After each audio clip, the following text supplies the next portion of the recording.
Rod, it's Tony and Bob here in Eastern Connecticut. How are you tonight? Hi, Rod. I'm doing well, Tony. You?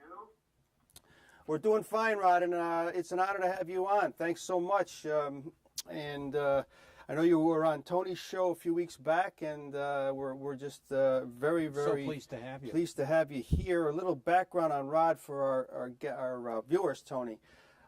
Played in the major leagues between 69 and 74 for the Mets and Padres.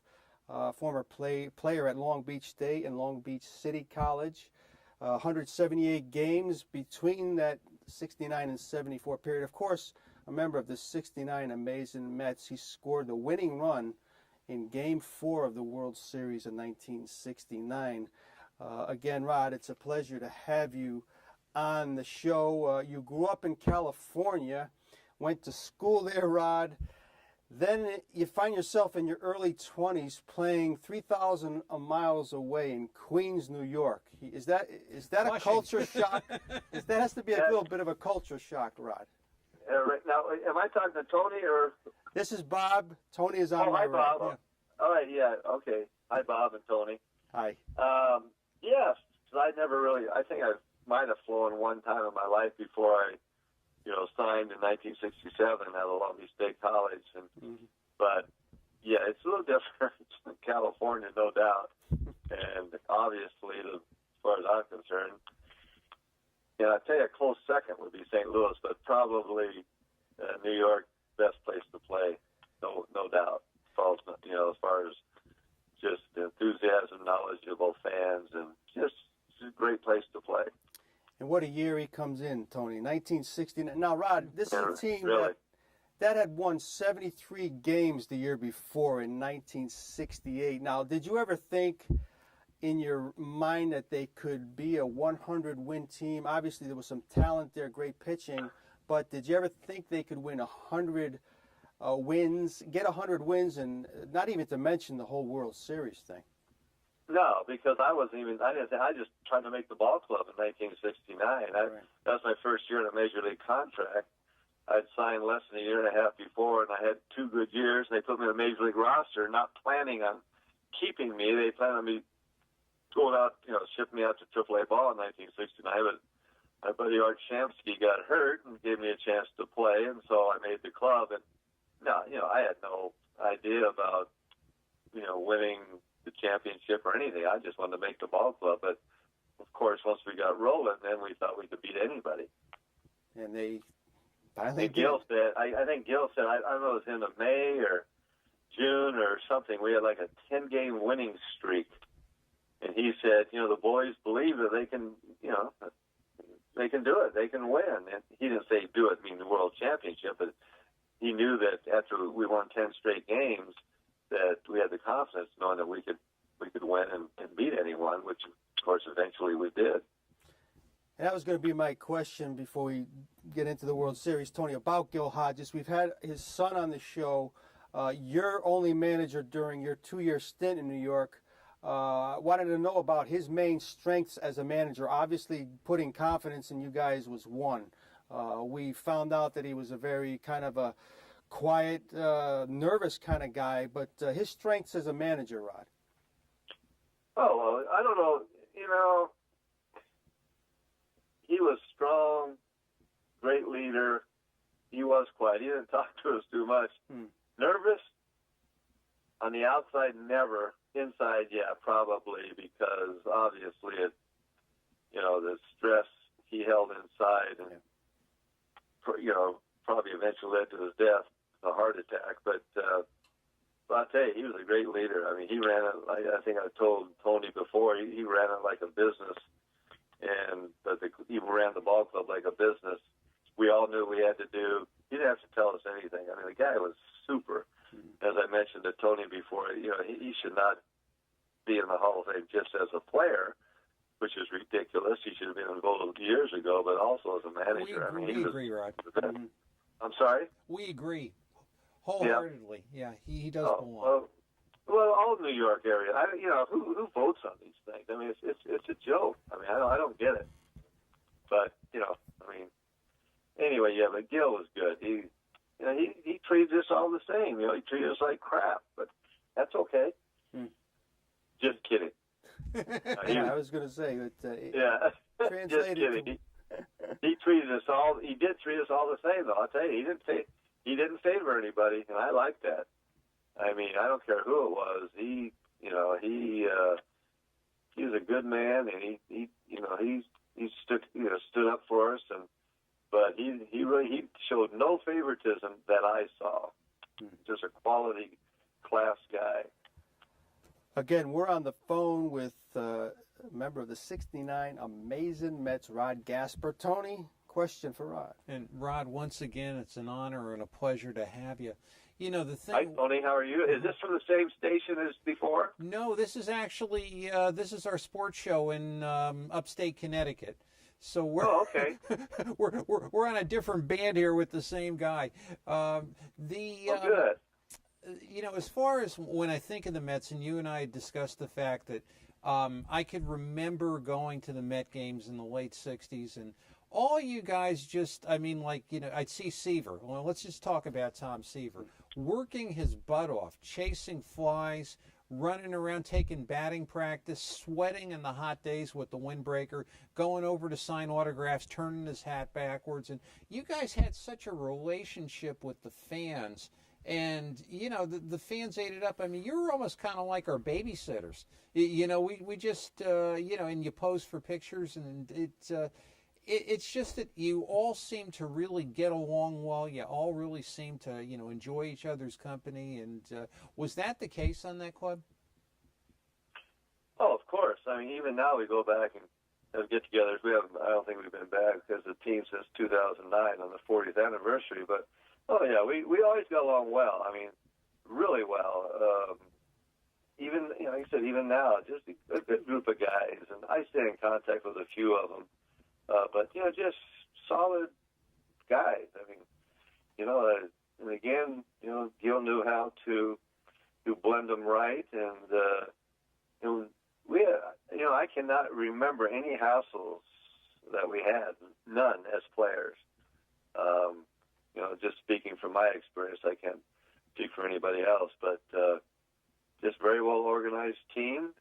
Obviously, the best team in baseball that year, and you know, I would take. I mean, I look at, you know, compare to other eras and other teams since then. I can't say before then because I didn't play, you know, in the early '60s or '50s or '40s or '30s, but I'd take us against anybody, you know, from then on. You know, from '69 on, because we knew how to play the game. And, you know, I look at, you know, I watched some of this stuff going on lately in this playoffs and all this, and, you know, I look at these pitchers who are, you know, men on base with a tying run or winning run or whatever, and I see these pitchers bounce the ball to the catcher, the run scores from third base, or, you know, the guy goes from second to third, and there's a base hit, game's over. One example is that Porcello guy, or Porcello, however you pronounce his name, from Detroit. He came in against Boston, tying run on second, wild pitch. Next guy gets a hit to win the game, and you know that's been happening so much.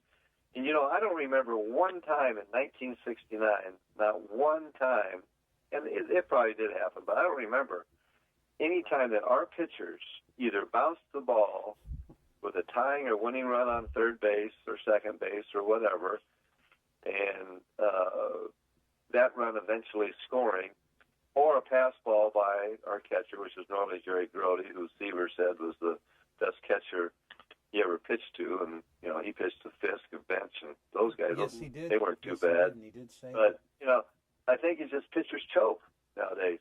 Our guys we didn't choke, at least not that year. I mean, you know, you had to do the right things to win those close ball games that we had, and we did. I don't see that nowadays. These guys, you know, I've watched too many of them, and they just choke. And hitters, you know, that's another subject. If you want me to go, I mean, I can go on this stuff all night. I don't know how much time we have, but oh, we love. You know, we we'll talk get about it to a it. lot. That's for sure. yeah, I see. Now think about this. You know, you're down by a run or two runs or whatever in the late inning, okay? And so you want to get on base. I don't care who you are, if you're the first hitter or fourth hitter. the pitcher throws an off-speed breaking pitch low and away, and you swing at the first stupid pitch. Now think about this. Hitting's not that difficult as far as the mental part of it, as far as, swing at your favorite pitch and so on and so forth. When you get in a tight game and, you're down by a run or whatever, you want to get on base. First pitch, you look fastball. First pitch, to me, you take. All right? See if you can throw a strike. Doesn't throw a strike, take the next pitch. Doesn't throw a strike, take the next pitch. Doesn't throw a strike, 3-0, take the next pitch, 3-1. Next pitch, 3-1, you're hitting. Now, the way I look at it, other guys might disagree, I'm taking the next pitch, 3-2. Okay? I want to get on that base. I see guys swinging at balls in the dirt, 1-0, 2-0, 2-1, 3-1 in important situations. They don't know the strike zones. And it's just very frustrating when I see this. That's why I don't watch much baseball. It's so frustrating watching it. I remember, I think Costas I think I might have mentioned this to Tony, did an interview with Seaver last year before, whatever. I taped it. So Costas asked Tom if he watched baseball anymore on TV, and he was just rubbing his head, and you could see the expression on his face. He can't, he doesn't like watching the games because it's very frustrating seeing how they play the game nowadays.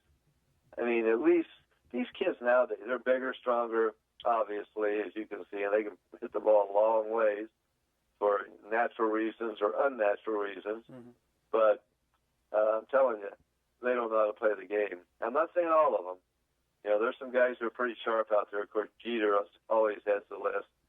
But, they don't play the game like it should be played. These managers who are still managing, especially the old-timer guys who were around when I was around, you would think that, they would instruct certain things, and maybe they can't. Maybe they're instructed to leave the kids alone or leave the agents alone or let them do what they want because it's sure an offensive game when you think about it. And you ever notice when these guys are at bat and they break a bat nowadays, they break those suckers in half. They're not broken. There's not a crack on the handle. Those things are sawed off. Now, why is that? I don't know. I mean, you guys know why? Is there different wood? Is it really top-heavy? Why are bats shattering like they do? I've seen guys hit home runs, in this day and age, when they broke a bat and the ball went out of the ballpark. I mean, we'll figure. So it's an offensive game, obviously, and pitchers really have no chance, as far as you get, again, and I don't like to harbor on this, but people might say, well, that's some older guy, he's past his history and all that. But I know what I'm talking about. You get up a count 0-2, 1-2 back in the day, I mean, you're looking inside that this guy might knock on your butt. Nowadays, these guys have all this protective armor, Bull Vaughn and what's his name? Or what was that guy's name from Boston? Came out to L.A. Was it? Oh, Mo Vaughn. Yeah. Barry Bonds, all these guys. These are big, strong guys. They're wearing all this protective armor. If you throw inside and hit them, it's not going to hurt them anyways. They should outlaw that stuff. I mean, I don't get it. I mean, it's just so offensive. And then if the pitcher does throw inside, and I'm not a fan of pitchers because I was an outfielder, but if the pitcher does throw inside, they're going to throw the pitcher out and the manager out. So it's just very frustrating. I don't get it. Probably never will, but that's how it is nowadays. Yeah, we're at the age, Rod, where we go back just far enough to have seen guys like Seaver, Ryan at the beginning, and now we're talking about what you're on to the pitch counts and the batter. We saw Clay Buchholz the other night throw 5 innings.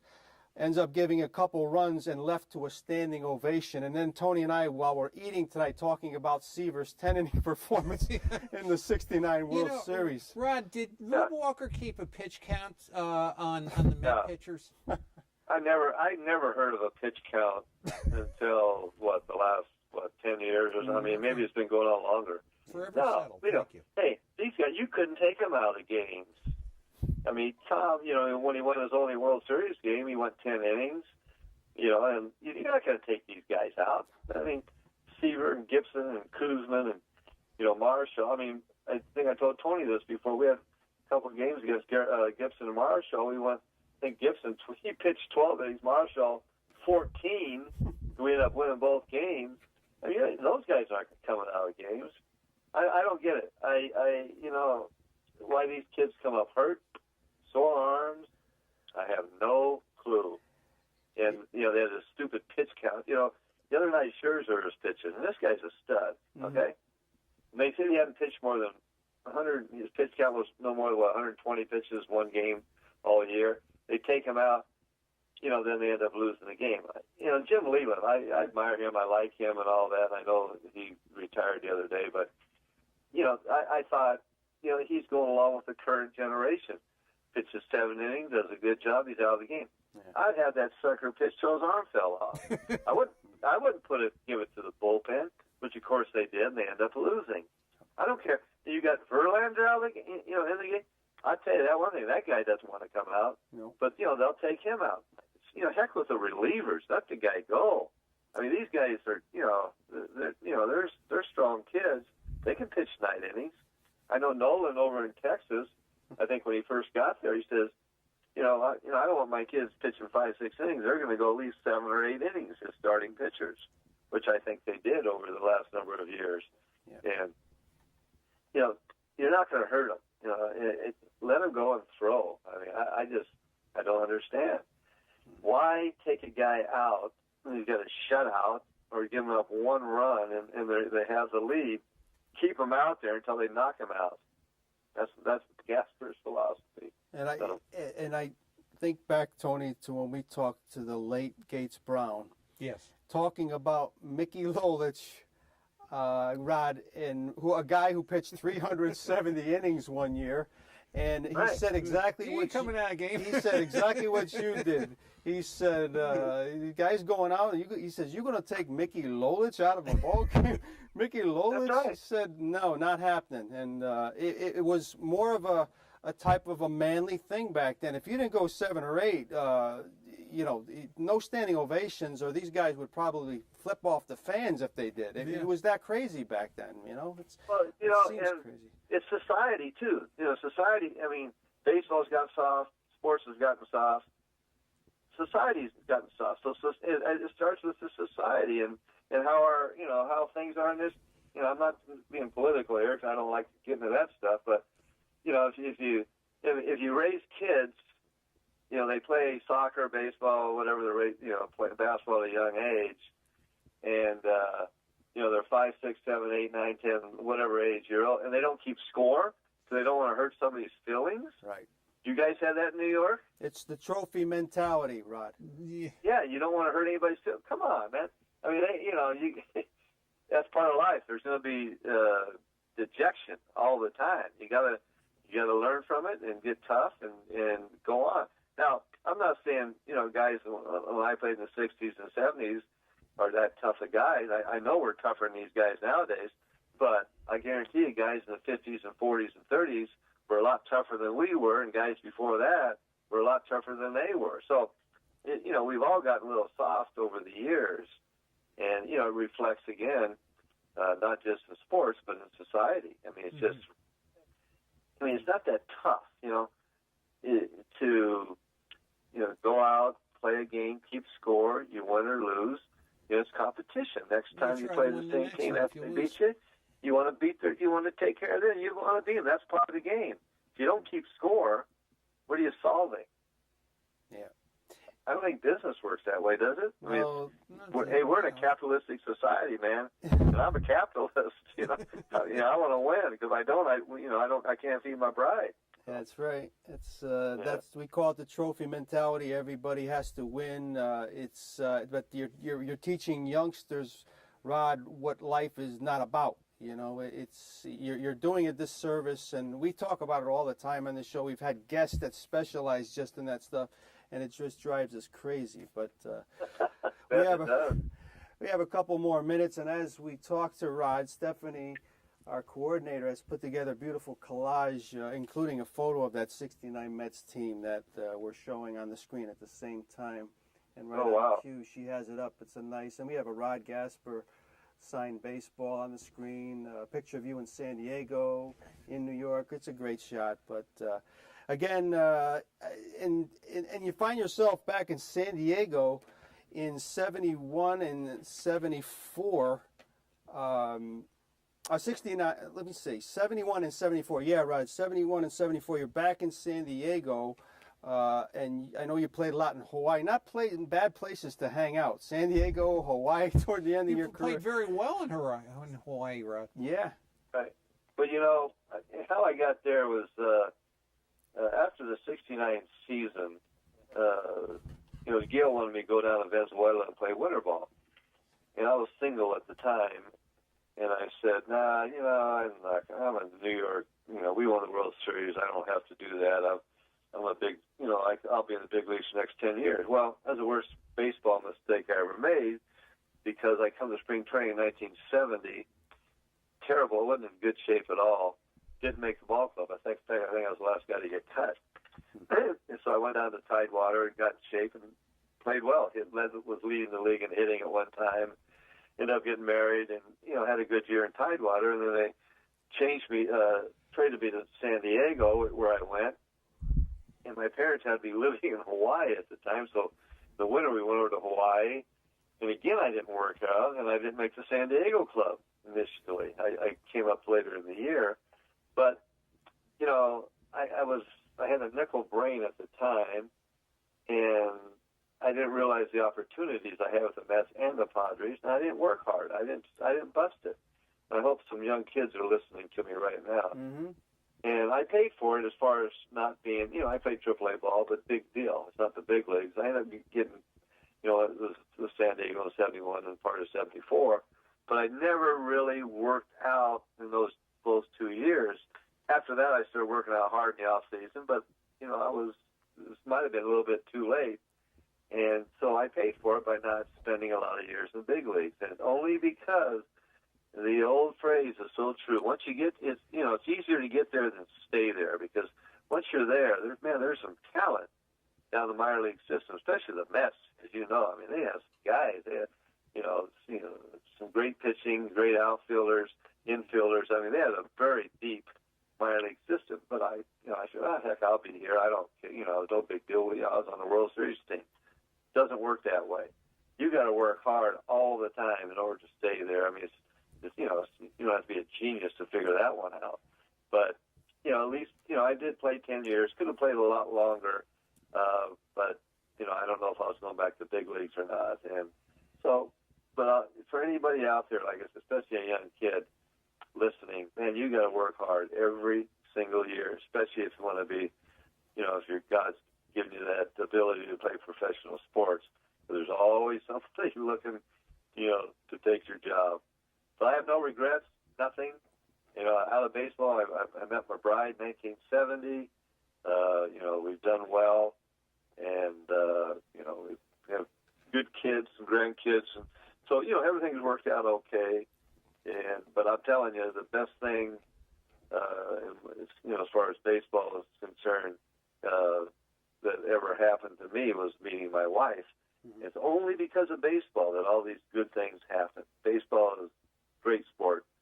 And I love it, and I don't like hearing anybody, especially former ball players, say anything bad about the game because hey, how many guys can play baseball, or football or basketball or anything professionally?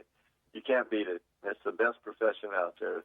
I would encourage anybody who has the ability to, go for it. And just playing the 4 years you did, like you said, the memories, you could always tell people you play with a few Hall of Famers. And, Rod, they can't take away the World Series ring, that's for sure. And that's right. That's one thing that I can't even imagine, but every person we've talked to, Tony, that's won championships said there's no other feeling like it. And, Rod, our time is up here. We can't thank you enough really for your cooperation throughout the booking process. Please keep in touch, and hopefully we can talk again down the road. Continued success. Hey, my pleasure, Bob. Now, is this radio and video or just a radio program? This is a TV This is show, TV. local in Eastern Connecticut. Watching Local it. Oh wow! Do you tape those? You have videos of those? Oh, absolutely. Yeah. We'll definitely get one send out you to you. one. Absolutely. Yeah, I'd love to have it. That'd be fun. Oh, we'll definitely do that. All right, Okay, all right. Bob. Well, you take care, Rod. Again, it's been a pleasure, and be in touch, my friend. Good night. All right. Well, thanks so much, Bob. Thanks, Tony. Take care now.